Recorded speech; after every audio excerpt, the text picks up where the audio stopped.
Louvado seja nosso Senhor Jesus Cristo, nosso Mestre, Senhor. Estamos iniciando mais um culto voltado para o louvor de nosso Senhor Jesus Cristo, através do seu Evangelho de luz e redenção das nossas almas, e para estudo do Evangelho segundo o Espiritismo. Nós vamos fazer uma leitura inicial hoje,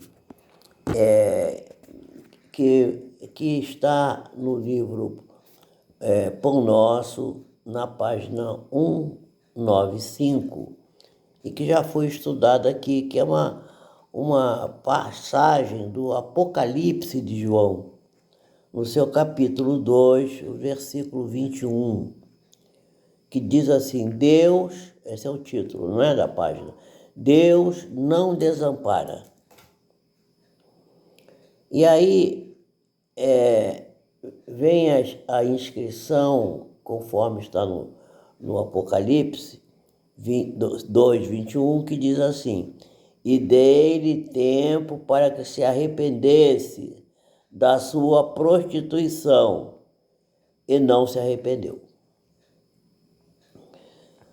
E aí Emmanuel vai conversar conosco, dizendo assim: se o Apocalipse está repleto de símbolos profundos, isto não nos impede de examinar-lhe as expressões compatíveis com o nosso entendimento, quer dizer, de acordo com aquilo que podemos compreender, extraindo dessas lições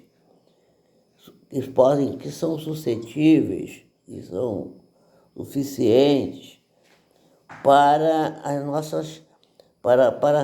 nossas ampliações, para poder ampliarmos e ampliar o nosso progresso espiritual, quer dizer, ampliar a ideia para que o nosso progresso espiritual possa se alevantar, possa avançar. Esse versículo do Apocalipse, esse versículo mencionado aqui, o versículo 21 do capítulo 2, ele proporciona uma ideia da longanimidade do Senhor, do Altíssimo. E o que é longanimidade? Longanimidade, uma palavra difícil até de pronunciar, né? Longanimidade é exatamente a capacidade do Altíssimo de compreender a situação precária na qual ainda nos encontramos, a situação pouco evoluída das nossas almas, que ainda estamos completamente obcecados e completamente manietados pelas coisas do mundo, pelas coisas materiais, e ainda não dedicamos praticamente nada do nosso tempo para tomarmos conhecimento da real posição na qual nos encontramos e para a qual devemos nos voltar para que possamos, de fato, avançar e aproveitar bem o momento atual, a nossa encarnação atual. Ele dá uma ideia, então, dessa longanimidade na consideração das falhas e das defecções dos filhos transgressores. Quem são os filhos transgressores?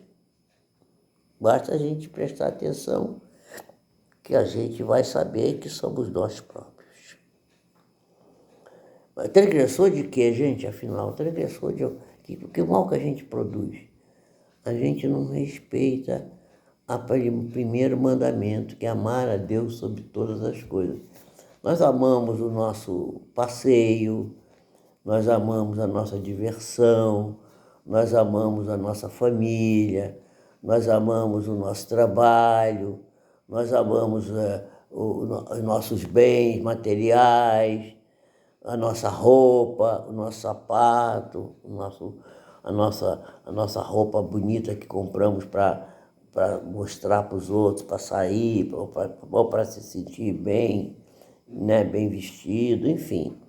Nós amamos todas essas coisas, mas o que a lei manda é que nós amemos acima de todas as coisas a Deus. Quem é que pode dizer em sã consciência que ama ao Senhor da vida acima de todas as coisas? Não é? Então, essa primeira transgressão é essa, né? Amar a Deus sobre todas as coisas, esse é o primeiro mandamento, e ao próximo como a si mesmo, é o segundo mandamento, que também pouco praticamos. Primeiro a gente ama a gente mesmo, ama os nossos amigos, nossos interesses, e o próximo a gente também às vezes ama, mas fica num segundo, terceiro, ou quarto, ou quinto, ou sexta posição. Muita gente insiste pela rigidez e a irrevogabilidade das determinações de origem divina, quer dizer, como se as leis de Deus fossem absolutamente irrevogáveis.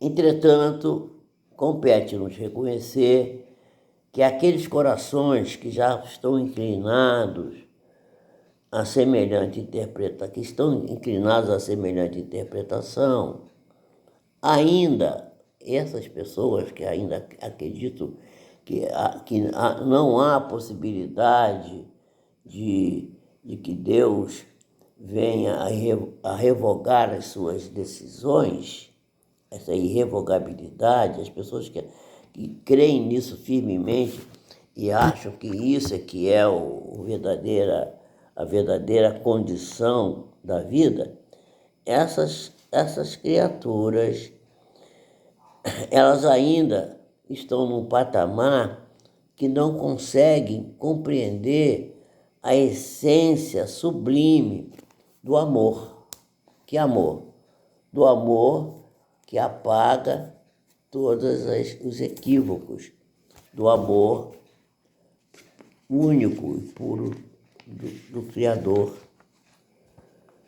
que apaga as vidas obscuras e faz nascer um novo dia nos horizontes da alma. Quer dizer, o que quer dizer isso? Oportunidade sempre de nós podermos reacertar o nosso passo, né? Se entre os juízes terrestres existem providências fraternas, qual seja a da liberdade sob condição, por exemplo, será que o tribunal celeste, constituído de inteligência muito mais avançada do que a dos homens, seriam tão duras e inflexíveis? É uma pergunta que talvez não tenhamos como responder. Mas podemos, pelo menos, conceber que a tolerância e o amor e a longanimidade do Senhor, Criador de todas as coisas, supera de muito a dos homens. E se os homens concedem a liberdade provisória, a liberdade por um tempo sob condição, por que Deus não o faria, né? Portanto, a casa do Pai é muito generosa e muito mais generosa que qualquer figuração de magnanimidade apresentada até agora no mundo pelo pensamento religioso. Nós ainda não compreendemos bem a magnitude do amor do Senhor por nós.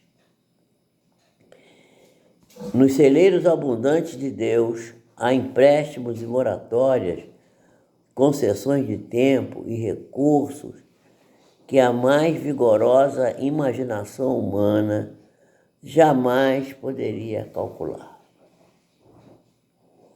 O Altíssimo fornece dádivas a todos. E na atualidade é razoável e aconselhável que o homem medite, né, nos recursos que lhe foram concedidos pelo céu para arrependimento. Quer dizer, nós toda hora estamos sendo chamados a reavaliar a bondade com que Deus tem nos tratado. E como Deus tem perdoado as nossas falências, os nossos erros, as nossas atitudes impensadas, né? Levando-nos para o arrependimento, para que possamos buscar a renovação nos rumos do bem. Muita gente diz assim, eu não pratico o mal, mas não praticar o mal é muito pouco. A gente tem que produzir todo o bem que puder, o que é exatamente a lei de Deus. E não só não praticar o mal, mas como produzir o bem na sua maior intensidade, mas aquilo que você mais possa fazer no sentido de preservar o bem de todos. Mas os homens, prisioneiros das concepções de justiça implacável, ignoram os poderosos auxílios que o Todo-Poderoso traz para nós, manifestado através de 1000 modos diferentes.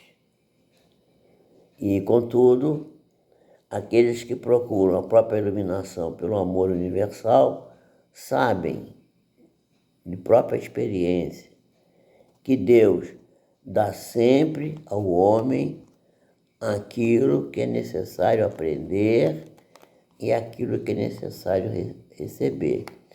E nós vivemos pedindo coisas que às vezes vão nos trazer choro, vão nos trazer dor, vão nos trazer lamentações, porque não sabemos ainda o que é realmente importante para as nossas vidas e aquilo que realmente não tem valor nenhum. Ainda temos muita dificuldade de reconhecer essa questão.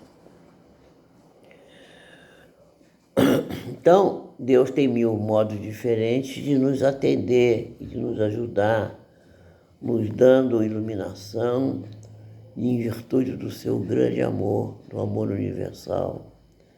Mas aqueles que já têm um bom senso, já sabem que Deus dá sempre aquilo que é necessário, aquilo que é melhor, aquilo que é o mais adequado para o nosso progresso espiritual, mas que nem sempre nós estamos, vamos dizer assim, preparados para receber, nem até, muitas das vezes, até recusamos, porque achamos que não é bem por aí.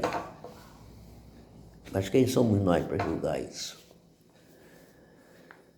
Bom, passamos agora ao estudo do Evangelho para ver que lição que nos foi trazida hoje. E nós estamos nos vendo aqui no capítulo 5º do Evangelho segundo o Espiritismo, no seu item 21, né? Esse capítulo 5 fala, o título é Bem-aventurados os aflitos. Bem-aventurados os aflitos. Jesus bem-aventurou os aflitos. Por quê? Como é que Jesus disse? Disse assim, bem-aventurados os aflitos, porque eles serão consolados. Exatamente dentro da página que a gente acabou de avaliar aqui. Quer dizer, toda aflição terá o coração divino aberto para consolar a criatura que passa pela vicissitude, pela dificuldade.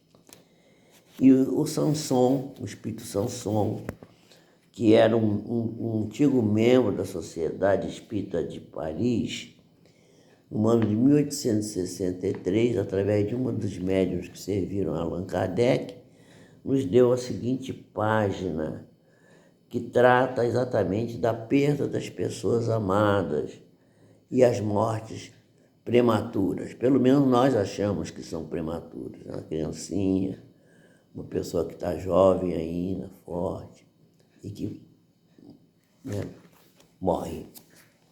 Esse último atentado que teve agora no Irã, acho que sempre temos... Fala mais alto. Esse atentado que teve agora no Irã, né, foram encontradas várias crianças vivas entre os escombros, muitas crianças, órfãos. Muitas, uma quantidade assim, incrível. Pois é, e a gente não entende por que acontece isso, mas tudo tem uma razão de ser. Então vamos ver o que nos diz o Samson sobre isso. Eu vi até uma reportagem de um bombeiro que salvou o gato, conseguiu salvar um gato, e o gato não queria mais se separar dele.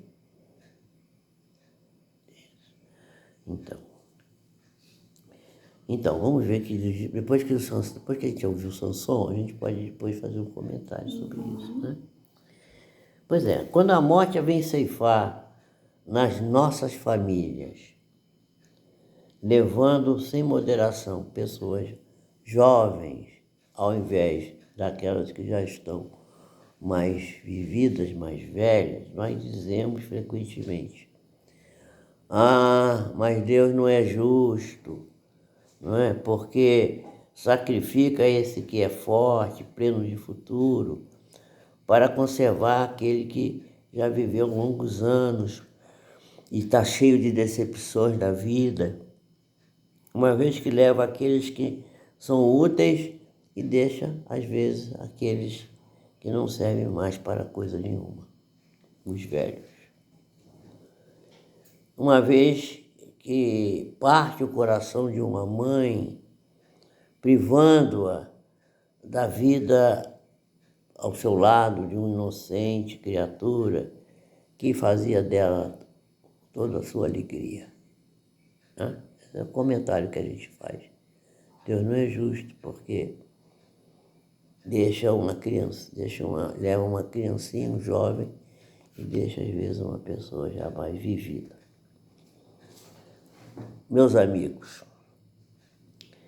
é nisso que nós temos necessidade de elevar-nos acima da terra e acima do conceito da vida que temos, para compreender que o bem, frequentemente, está onde nós achamos que está o mal. E que a providência divina, ela é sábia. E ali é onde a gente acredita, né? Vê uma fatalidade cega, um destino, uma coisa que aconteceu, uma fatalidade, né? Nós estamos apenas medindo a justiça de Deus pelo valor da nossa. Será que nós temos esse direito? Podeis pensar que o Senhor dos mundos queira, por um simples capricho, infligir penas cruéis às suas criaturas. Porém nada se faz sem um objetivo inteligente, e qualquer que seja ao que se chegue, cada coisa que acontece tem lá a sua razão de ser. E se prescrutássemos melhor todas as dores que nos atingem, nelas nós iríamos encontrar sempre a razão divina, uma razão regeneradora, e os nossos interesses mesquinhos, miseráveis mesmo, seriam de consideração absolutamente secundária, e relegaríamos esses nossos interesses a um plano desprezível, talvez o último plano que pudéssemos colocar.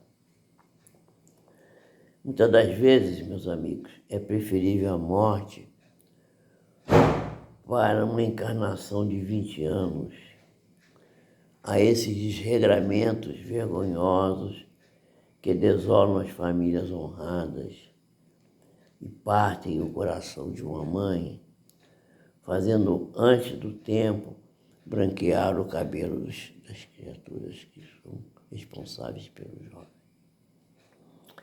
A morte prematura, frequentemente, é um grande benefício que Deus concede àquele que está indo embora. E que se encontra, assim, preservado de muitas misérias da vida encarnada, ou das seduções que teriam podido arrastá-lo à sua perdição no sentido espiritual. Aquele que morre na flor da idade não é vítima. Não é vítima da fatalidade, absolutamente não. Mas Deus julga que vai ser útil para ele não permanecer mais por mais tempo na Terra. O motivo pelo qual isso ocorre ainda muitas das vezes está velado ao nosso conhecimento, mas ele existe. Vamos ver adiante. Podemos dizer, por exemplo, que é uma infelicidade horrível. Gente, morrer gente assim desse jeito, que coisa, né? Que uma vida tão plena de esperança seja tão cedo cortada. De quais esperanças nós estamos falando? Esperança de quê? Das esperanças da terra? Ganhar dinheiro, ter sucesso, ter um nome elevado bem alto no nível social. Qual é? Que esperança será essa? Será que ele teria podido brilhar, construir seu caminho num elevado e constituir uma grande fortuna? Sempre temos essa visão estreita que não pode sair do nível da matéria. Sabeis qual seria a sorte dessa vida tão plena de esperanças, segundo a nossa opinião? Será que nós podemos vaticinar que essa criatura vai realmente ser uma pessoa abençoada? Vejamos aí os casos, por exemplo, daquele pai que eu conheci, que é um caso que eu já citei várias vezes, estou abrindo um parênteses aqui, que o filho se tornou uma pessoa muito importante, né? Não convém citar o nome aqui, é uma pessoa muito conhecida, e que estava, e acho que está ainda preso, por ter lançado mão do que não lhe era digno fazer. E o pai, coitado, se destruiu, dizendo que nem filhos tinha mais. E entrou num quadro de demência senil gravíssimo, e que, para tentar talvez apagar da sua mente o desgosto terrível que sofreu com essa situação. Contais, pois, quem pode dizer que a vida dessa criatura, que nós falamos que estão cheia de esperança, não seria uma vida cheia de amarguras? Quem pode dizer isso? Contai, pois, por nada as esperanças da vida futura, já que preferis as da vida efêmera que arrastais sobre a terra. Se as pessoas preferem a vida material à vida espiritual, tudo bem, é um direito que a pessoa tem. Pensai, pois, que vale mais ter uma posição entre os homens que entre os espíritos bem-aventurados? Será que é melhor? Portanto, devemos nos alegrar, nos regozijar, ao invés de nos lamentar, quando apraz a Deus retirar um dos seus filhos desse vale de dificuldades que é a vida encarnada na Terra. Não há egoísmo em desejar que ele aí permanecesse para sofrer conosco as mesmas vicissitudes pelas quais passamos. Será que não seria uma forma de egoísmo? Ah, meus amigos, essa dor se concebe naquele que não tem fé e que vê na morte uma separação eterna. Mas aqueles que já acreditam na sobrevivência da alma, aqueles que já aceitam que a vida continua, esses sabem que a alma vive melhor, mais desembaraçada do seu invólucro corporal. E, mães, sabeis que os vossos filhos bem-amados, aqueles que partiram antes, estão sempre perto de vós. Sim, bem perto. Porque os corpos físicos pereceram, voltaram para a Mãe Terra.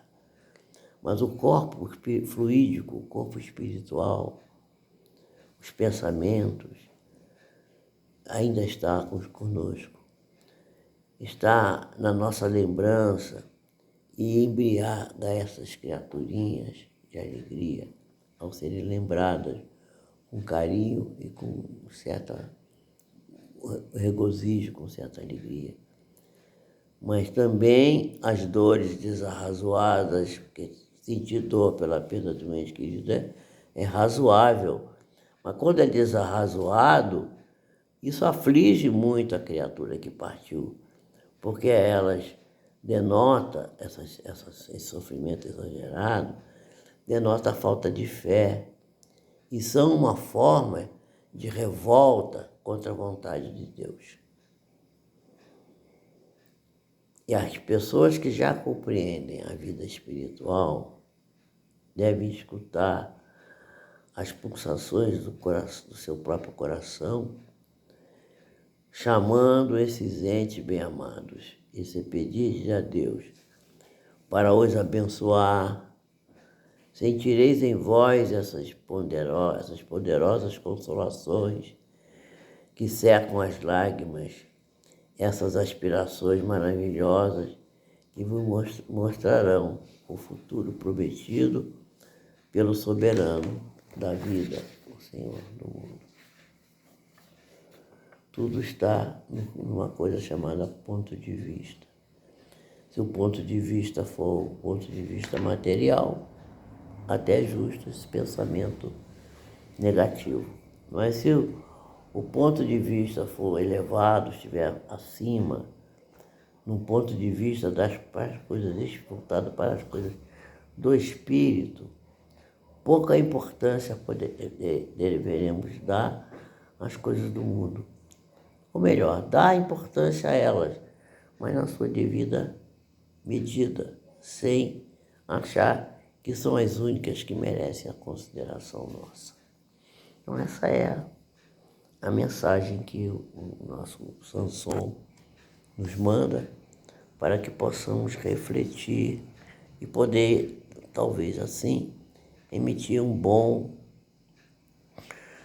boa opinião, levando em consideração o sentimento que devemos ter de que somos seres espirituais, vivendo algumas experiências materiais. Não o contrário, não seres materiais que de vez em quando têm uma experiência espiritual. Não, nós somos seres espirituais, principalmente. E o primeiro mandamento é amar a Deus sobre todas as coisas e ao próximo como a nós mesmos. As demais coisas todas virão por acréscimo se nós fizermos isso. Quer comentar? Faltou já, claro, evidente. Mas você discorda, concorda com isso? Eu concordo. É uma questão de visão, né? Ponto de vista. Então, você está concordando, mas não está muito, não aceita muito. Acho que talvez ainda falte um pouco de... Né? A gente vai devagarinho aprendendo a compreender as coisas como elas de fato devem ser. Nós somos seres com muitas reencarnações, né? Então, nem sempre a gente vai ter a mesma evolução da encarnação passada. Às vezes a gente vai ter mais um pouco, às vezes a gente não vai evoluir tanto quanto na encarnação passada. Mas enquanto a gente estiver vindo, é porque a gente ainda tem necessidade de crescer, né? De evoluir. E a gente não sabe assim quando que a gente vai deixar de ir, quando que a gente vai ter que deixar de aprender. Sabe? Eu acho que essa busca constante em entender e acertar é que tem que fazer muito efeito na nossa vida. Porque essa construção é individual. Você não pode construir por mim, nem eu pelos nossos filhos. Cada um no seu tempo. E onde eles estão agora, com 20 e pouco, com 18, você já teve, eu também já tive.